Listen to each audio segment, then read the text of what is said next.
샬롬 샬롬 샬롬 샬롬 샬롬. 하나님 사랑합니다. 여러분 주 안에서 사랑합니다. 오늘 창세기 6장 5절부터 10절까지의 말씀, 하나님과 인정받는 삶은 어떤 삶인지 함께 은혜를 나눕니다. 야훼께서 사람의 죄악이 세상에 가득한가 그의 마음으로 생각하는 모든 계획이 항상 악할 뿐임을 보시고 땅 위에 사람 지으셨음을 한탄하사 마음에 근심하시고 이르시되 내가 창조한 사람을 내가 지면에서 쓸어버리되 사람으로부터 가축과 기는 것과 공중의 새까지 그리하리니 이는 내가 그들을 지었음을 한탄함이니라 하시니라.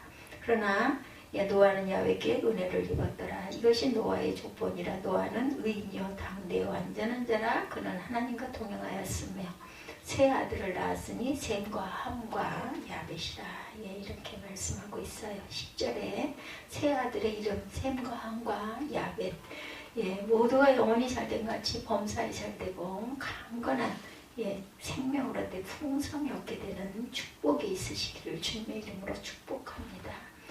창세기 6장 5절에서 10절의 말씀, 우리가 하나님께 인정받는 삶을 살려면 과연 어떤 삶으로 살아가야 될 것인가? 하나님께 인정받는 삶, 다들 사모하시죠? 이 세상을 살아가는 모든 사람이 성공적인 삶을 살기를 다 원합니다. 믿는 자든 믿지 않는 자든. 근데 참된 성공, 참된 행복은 과연 무엇일까요? 권력자가 되어서 높은 자리에 올라가면 그것이 성공이고 행복일 것인가? 우리 역사를 돌아보면 권력의 최고의 자리가 있다가 내려온 분들이 그 다음이 다 불행해졌어요. 그것을 보면 세상 권력이 진정한 성공은 아니라는 것을 알게 됩니다. 물질을 많이 가진 사람이 그것이 성공일 것인가? 그들의 삶을 보면 많은 사람들이 마음에 평안함이 없고 문제와 어려움 속에 살았던 것을 우리는 또 잘 알 수가 있죠. 또 물질로 인해서 그 자녀들 사이에 문제가 많이 생겨나는 것도 우리는 지켜봅니다.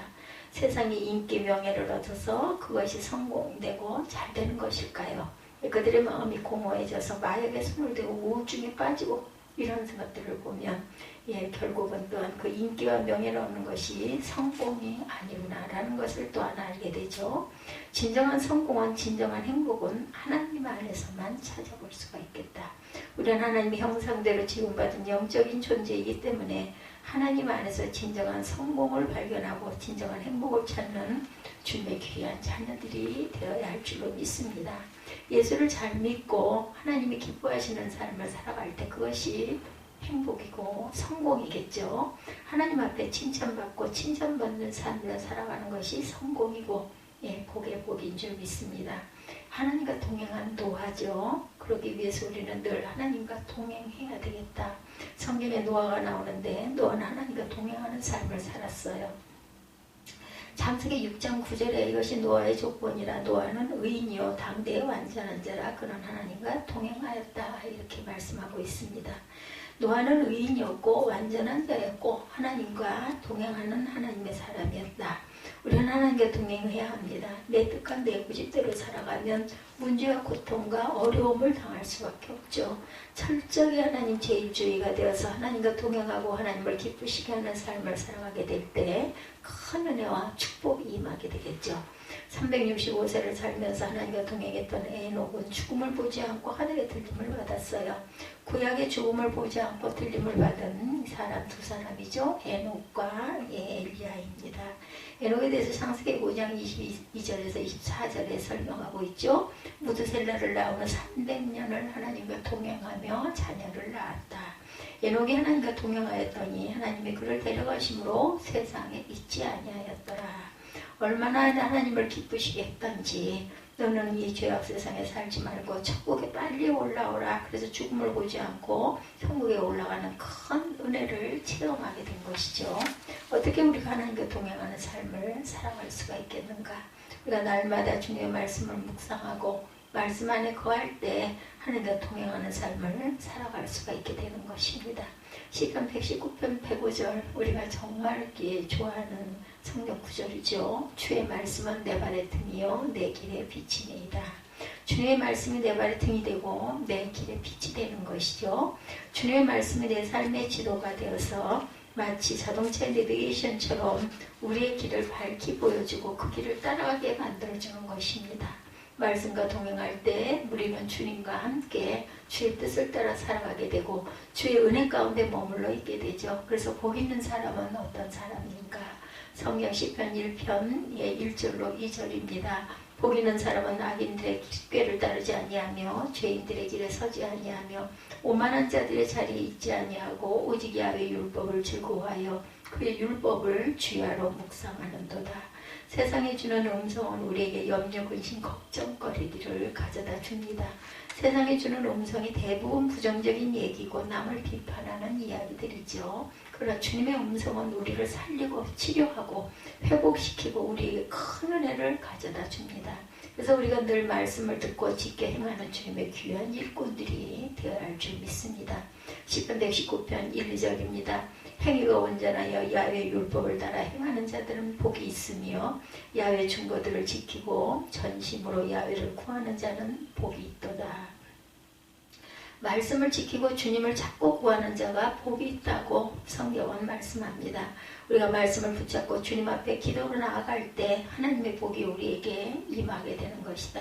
하나님의 쓰는 위대한 하나님의 일꾼들은 다 말씀의 사람이고 기도의 사람이고 성령의 사람이었어요. 그 조용기 원로 목사님 돌아가셨죠.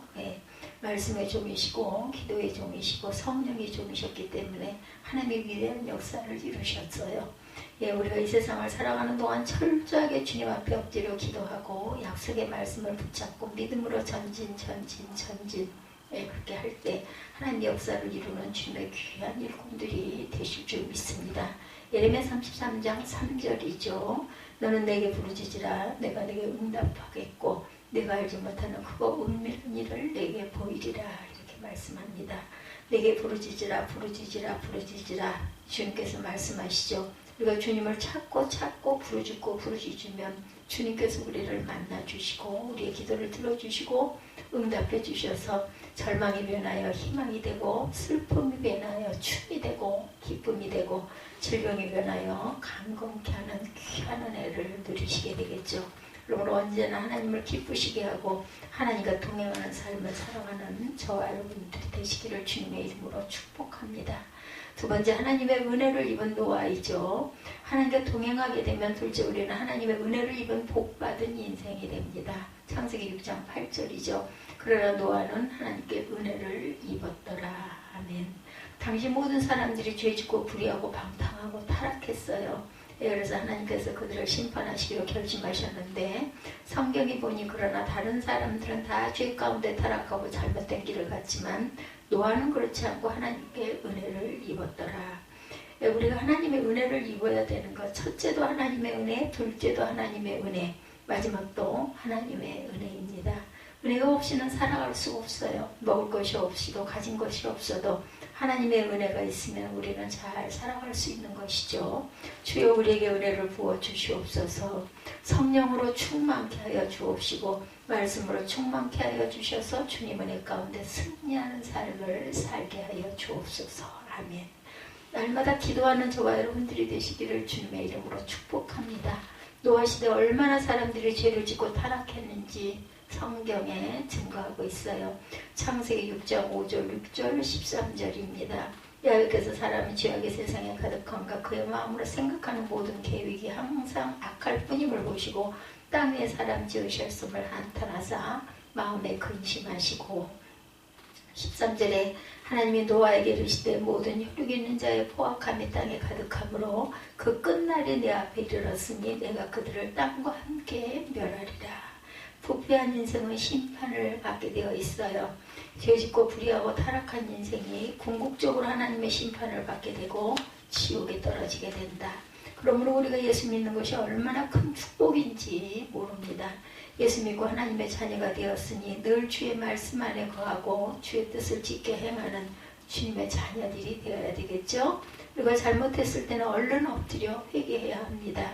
주님 나를 용서하여 주옵소서. 주의 뜻대로 살지 못했나이다. 세상을 따라 살았습니다. 잘못된 사람을 따라 살았습니다. 회개하고 기도할 때 우리의 죄를 용서해 주시고 우리에게 은혜를 베풀어 주십니다. 그런데 하나님께서 그들을 다 심판하시기로 결심하셨지만 노아와 노아의 가족은 예외였죠. 예, 보존하시고 구원해 주시기를 원하셨어요. 그래서 창세기 7장 1절에 보면 성경은 이와 같이 말씀하죠. 여호와께서 노아에게 이르시되 노아 내 온 집은 방주에 들어 방주로 들어가라. 이 세대에서 내가 내 앞에 의로움을 내가 보았으니라. 아멘. 노아 한 사람이 의인으로 인정받았지만 예, 노아로 말미암아 온 가족이 구원을 받게 됩니다. 예, 한 사람 한 사람 예수를 잘 믿으면 여러분으로 인하여 여러분의 가정이 구원받고 자녀가 구원을 받고 복을 받게 된다는 것. 여러분으로 인해 여러분의 손대는 사업이 흥황하게 되고 복받게 된다는 것이죠. 여러분으로 인해 여러분이 있는 직장이 잘 되고 여러분으로 인해서 여러분이 있는 학교가 학생들이 복을 받게 되고 여러분으로 인해 여러분이 속한 모든 지역의 사람들이 복을 받게 된다. 왜냐하면 하나님께서 우리를 복받은 인생으로 만드셨기 때문에 우리가 가는 곳마다 우리가 복덩어리가 되었기 때문에 복을 함께 가지고 다니는 것이다. 예수 믿는 사람이 경영하는 사람이 되고 예수 믿는 사람이 기도하는 집안이 잘 되고 예수 믿는 사람이 기도하는 모든 것이 형통하게 되겠죠. 그래서 하나님께서 노아를 통해 노아의 온 가족을 구원하십니다. 사도행전 16장에도 바울이 2차 세계선도 여행 때 바울과 실라가 함께 빌립보라는 곳을 가게 되는데 거기서 붙잡혀 죄도 짓지 않았는데 두들겨 맞고 옥에 갇히게 되는 사건이 있죠.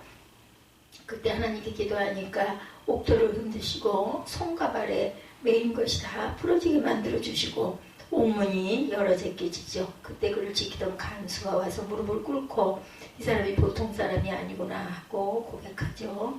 사도행전 16장 30절에서 32절 내용이죠. 그들을 데리고 나가 이르되 선생님이여 내가 어떻게 하여 구원을 받으리까 하거늘 이르되 주 예수를 믿으라. 그리하면 너와 내 집이 구원을 받으리라 하고 주의 말씀을 그 사람과 그 집에 있는 모든 사람에게 전하더라. 아멘. 예수를 믿으라. 그리하면 너와 내 집이 너와 온 가족이 구원을 받으리라.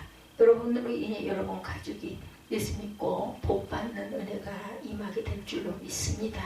여러분으로 인해 여러분 자손 만대에 복이 임하게 되겠죠. 그래서 말씀을 듣고 다 세례를 받고 성도들이 되죠. 16장 34절에 그들을 데리고 자기 집에 올라가 음식을 차려주고 그와 온 집안이 하나님을 믿으며 크게 기뻐하리라.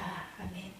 그래서 빌립보 교회가 탄생하죠. 빌립보 교회는 바울의 선교 사역을 끝까지 후원하고 도운 훌륭한 교회였습니다. 감옥에서 탄생된 교회였기 때문에 그와 같은 복받는 교회가 된 것이죠. 그러므로 저와 여러분의 일생 살아가는 동안 철저하게 말씀 중심, 십자가 중심, 기도 중심의 주님의 일꾼들이 되어서 주님의 뜻에 순종하고 주님의 은혜로 복을 받는 그런 삶이 되시기를 주님의 이름으로 축복합니다. 세 번째, 순종의 사람 노아입니다. 복받은 인생으로 살아가려면 우리는 순종의 사람이 되어야 되겠죠. 오늘 성경은 셋째로 순종하는 노아에게 대해서 6장 14절에서 16절에 증거합니다. 너는 구베르나무로 너를 위하여 방주를 만들되 그 안에 칸들을 막고 역청을 그 안팎에 치다라. 내가 만들 방주는 이러하니 그 길에는 300규빗, 너비는 50규빗, 높이는 30규빗이라. 거기에 창을 내되 위에서부터 한 규빗에 내고 그문은 옆으로 내고 상중하 3층으로 할지니라. 노아는 무조건 하나님 말씀에 순종했습니다. 방주를 지어라 하는데 가족이 들어갈 조그마한 방주가 아니라 어마어마한 방주였어요. 가로가 300규빗, 길이가 150m, 약 그리고 세로가 50규빗, 세로가 25m, 높이가 30규빗, 약 15m나 됩니다. 이게 규빗으로 말하고 밑으로 말하니까 개념이 안 들어옵니다. 높이가 지금 아파트 한 8층 정도 높이, 그리고 그 옆에 폭길이가 지금 없어졌지만 동대문 운동장만큼 긴 거리, 어마어마한 방주를 지으라고 말씀을 하신 거예요. 근데 그 당시 비도 오지 않고 이 산 위에 이런 어마어마한 방주를 짓는다는 것은 시간과 물질이 얼마나 소요되는지 모르죠. 노아는 아무 소리 하지 않고 토달지 않고 묵묵히 온 가족들과 함께 방주를 짓죠. 계산해보니 한 100년 가까이 방주를 지은 것 같아요. 100년 동안 뚝딱거리면서 큰 배를 산 위에 짓고 있으니 사람들이 와서 손가락질을 하고 놀립니다. 미친 사람들이 내가 아니고 산꼭대기에 무슨 저런 배를 짓느냐고 다들 와서 비판하고 할 일이 없는 짓 한다고 욕했지만 노아는 세상 사람들의 말에 귀를 닫고 믿음으로 방주를 짓죠. 하나님께 인정받는 의인이 됩니다. 그래서 믿음장 11장에 그 이름이 나오죠. 히브리서 11장 7절에 보면 믿음으로 노아는 아직 보이지 않는 일에 경고하심을 받아 겸허함으로 방주를 준비하여 그 집을 구원하였으니 이로 말미암아 세상을 정죄하고 믿음을 따르는 이에 그의 의의 상속자가 되었느니라. 예. 처음에 그 순복음 그 여의도 교회 지을 때 그랬다고 그러죠. 불광동에서 서대문으로 1963년 교회가 옮겨오고 난 후에 교회가 얼마나 성도들이 몰려오는지 그 예배를 6부까지 드려도 7부까지 드려도 자리가 없어서 앉을 자리가 없게 되죠. 그래서 하나님께 엎드려 기도했을 때 여의도에 교회를 지어라 이런 성령의 음성을 들으셨다고 합니다. 그 당시 여의도는 모래바닥이고 허허벌판이었어요. 거기다 교회를 짓는다는 것은 무모한 일이죠. 건축할 비용도 없었고 또 여의도에 들어오는 버스도 없는 허허벌판에 거대한 교회를 짓는다는 것은 어떻게 보면 아주 불가능한 일이었던 것이죠. 근데 사람들은 다 교회를 지으면 망한다고 하지 말라는데도 그 목사님께서는 눈 하나 깜짝 안 하시고 교회를 거기다 지으십니다. 온 성도가 함께 믿음으로 하나가 되어서 유리파덕을 통과하고 4년이라는 긴 그 시간 동안 그 성전을 짓죠. 1973년 7월에 준공된 그 교회 규모가 서대문 성전의 8배가 넘었다고 그러죠. 지금 그 여의도에는 여의도 성전이죠. 성도들이 생각할 때 우리가 다 가도 그 자리가 텅텅 비어 있겠구나 그랬다고 그러죠. 근데 그렇게 지어진 그 성전이 꽉꽉 차고 못 들어가가지고 문이 닫히죠. 저도 실제 경험을 하기도 했습니다. 10,000명이 50,000명이 되고 10만 명이 되고 20만 명이 되고 40만 명이 되고 78만 명의 그 성도들이 교인의 숫자가 되죠. 목사님 은퇴하실 때 세계 최대의 교회로 부흥하게 되죠. 그렇게 모인 그 여의도 교회입니다. 믿음으로 순종하기만 하면 기적은 이렇게 일어난다라는 것. 오늘날 우리에게 필요한 것은 믿음의 순종입니다. 우리가 믿음이 없고 순종하지 않으니까 아무런 역사가 일어나질 않죠. 믿음이 없으니까 불평하고 믿음이 없으니까 부정적인 이야기를 하게 되고 믿음이 없으니까 남 얘기를 하고 그러니까 문제가 많고 어려움이 많고 신앙생활에 하나님의 복이 임하지 않는 것이죠.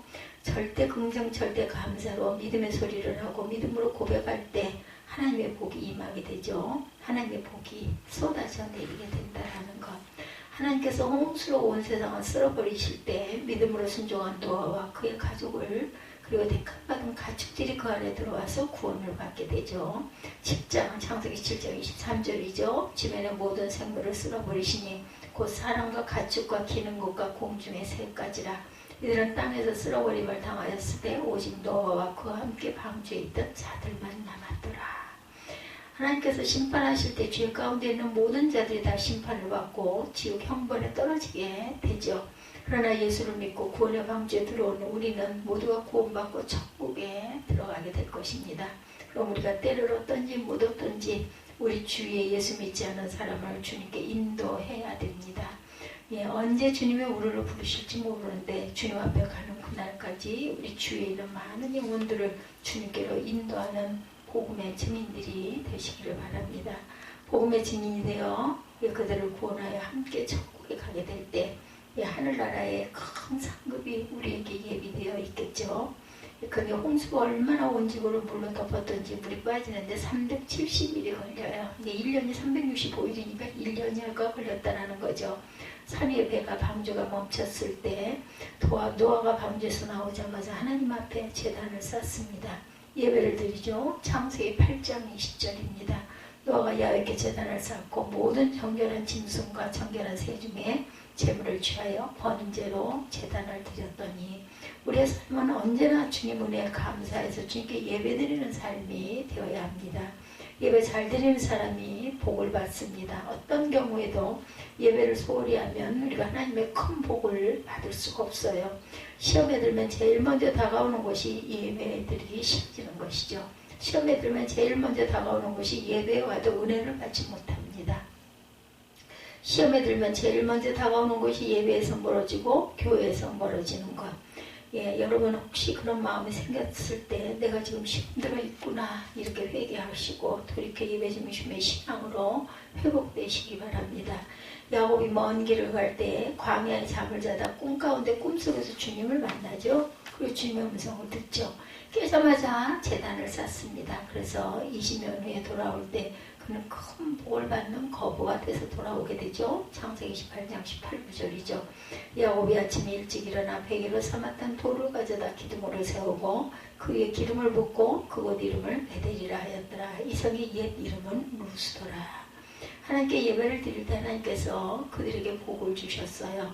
하나님께 예배드린 야곱을 복 주셨고 하나님께 예배드린 노아와 자녀들에게 복을 주셨습니다. 창세기 9장 1절에서 3절에 하나님의 축복의 말씀이 나오죠. 하나님의 노아와 그 아들들에게 복을 주시며 그들에게 이르시되 생육하고 번성하여 땅에 충만하라. 땅의 모든 짐승과 공중의 모든 새와 땅에 기는 모든 것과 바다의 모든 물고기가 너희를 두려워하며 너희를 무서워하리니 이것들은 너희의 손에 붙였습니다. 모든 산동물은 너희 먹을 것이 될지라 채소같이 내가 그것을 다 너희에게 주노라. 아멘. 네, 주님 뜻대로 살아가기만 하면 우리는 복받는 인생으로 변화가 됩니다. 주님과 동행하는 삶을 살아가시길 주님의 이름으로 축복합니다. 어떤 문제를 만나도 어떤 어려움을 당해도 주님과 동행하며 말씀과 기도로 승리하고 주님 뜻에 순종하는 자가 될 때 복의 복이 임하게 되겠죠. 어떤 절망적인 상황에 처했어도 하나님 제일주의 삶을 살아가시기를 축원합니다. 전신마비 상태에서 하나님을 만나 하나님 앞에 자기의 모든 것을 맡기고 헌신했을 때 그를 통해서 위대한 역사를 이루고 있는 분 한 분을 소개합니다. 박위석도 님이시는데 이분은 장애인들에게 꿈과 희망을 주고 그들의 삶의 목적을 분명하게 보여주는 그러한 귀한 사명을 갖고 미라클이라는 유튜브를 지금 운영하고 있다고 하죠. 미라클의 회원만 30만 명이나 된다고 하네요. 30만 명이 박위성도가 하는 그 미라클을 유튜브에서 보면서 큰 감동을 받고 있는 거죠. 그래서 그 영상을 보다가 삶을 포기하려던 사람들이 다시 꿈과 희망을 갖게 되고 장애인들의 삶을 살아가는 의미를 깨닫게 되고 많은 사람들에게 선한 영향력을 끼치는 아주 귀한 분이라고 합니다. 이분은 영화감독의 아드님으로 태어났어요. 잘 나가는 인생을 살던 분이 2014년 5월에 취업이 돼서 신나서 친구들과 뭘 좀 마시고 하다가 그만 축대에서 떨어져서 척추 2개가 상했는데 6번과 7번을 상해서 7번 경추가 부러졌다고 그래요. 의사가 상태를 보고 당신은 영원히 걷지도 못하고 손가락도 움직이지는 못할 것이다. 그런데 그 병석에서 하나님을 원망하지 않았다고 그러죠. 하나님 저를 살려주세요. 일으켜주세요. 눈물로 기도하는데 주님의 음성이 들려왔다고 합니다. 위야 너처럼 아픔 있는 사람들에게 희망이 되어주렴. 그래서 그가 병상에서 절대 긍정의 믿음을 가지고 주님만 바라보게 됩니다.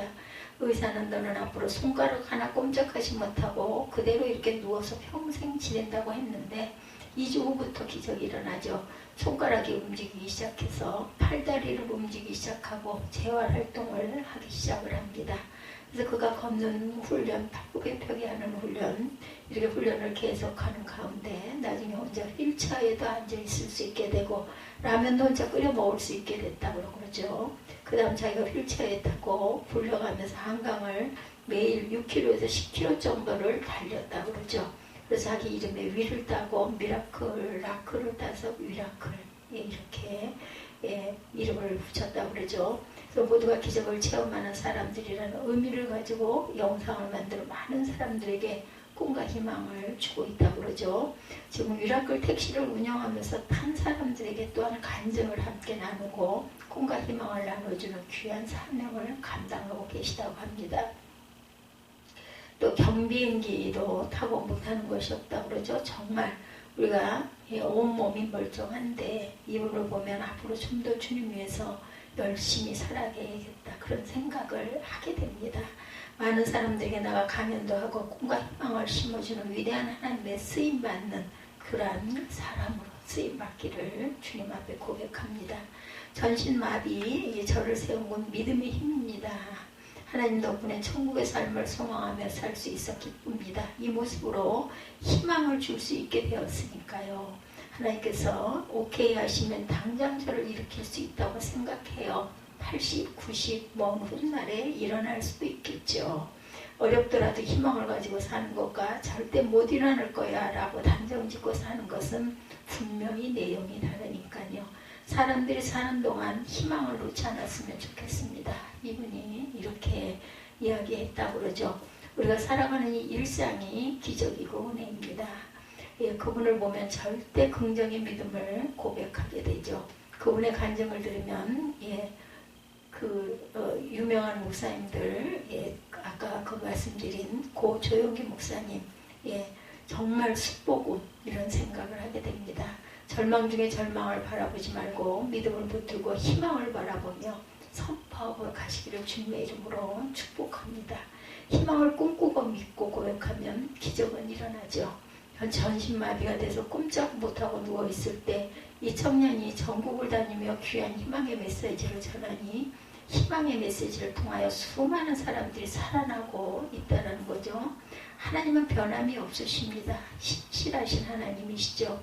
하나님과 동행하면 반드시 좋은 일이 일어나게 되는 것입니다.